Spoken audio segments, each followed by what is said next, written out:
Price Lord. ஒரே ஒரு வசனத்தை கூட காண்பித்து கொடுக்கிறேன். 2 தீமோத்தேயு 1வது அதிகாரம் 3வது வசனம்.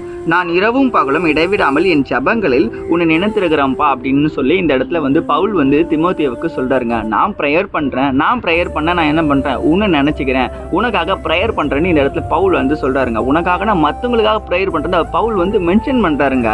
நம்ம மற்றவங்களுக்காக ப்ரேயர் பண்றோமா? யோசிச்சு பாருங்க. எவ்வளவோ பேர் என்கிட்ட ப்ரேயர் ரிக்வெஸ்ட் கொடுக்குறீங்க. அந்த காரியத்துக்காக ஜெபம் பண்ணுங்க, இந்த காரியத்துக்காக ஜெபம் பண்றீங்க, கடன் இருக்கு, வியாதி இருக்கு, லோன் இருக்கு, நிறைய பிரச்சனை இருக்கு, நிறைய விஷயம் இருக்கு. இதுல இருந்து எப்படியாவது விடுதலை கிடைக்காதா, எனக்கு கல்யாணம் ஆகாதா, எனக்கெல்லாம் குழந்தை பிறக்காதா, என்னுடைய எதிர்பார்ப்பு நடக்காதா, நான் வீடு கட்ட மாட்டேனா, நான் எதிர்பார்க்கறதுல நடக்கணும் அப்படின்னு எனக்கு ஆசை இருக்கு பிரதர், எப்போ நடக்கும்னு சொல்லி நிறைய பேர்லாம் கேள்வி கேட்குறீங்களே.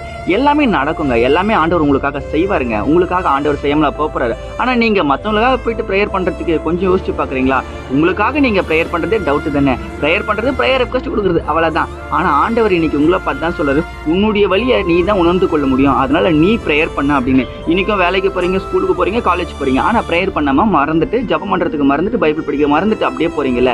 ஏசப்பா உங்களுக்கு ஞாபகப்படுத்தாருங்க. இடைவிடாம பவுல் ஜெபம் பண்ணாராமா, பவுலுடைய வாழ்க்கையை ஆண்டவர் பயன்படுத்தினாரு, அவருடைய வாழ்க்கையை மாத்தினாரு. உங்க வாழ்க்கையை மாத்தாமல பாரு, நல்லதே நடக்கும். ப்ரேயர் பண்ணுங்க. விசுவாசிக்கிறீங்கன்னா ஆமென் போட்டுக்கோங்க. வசனங்களுக்கு ஃபாலோ பண்ணிக்கோங்க. God bless you. ஆமென்.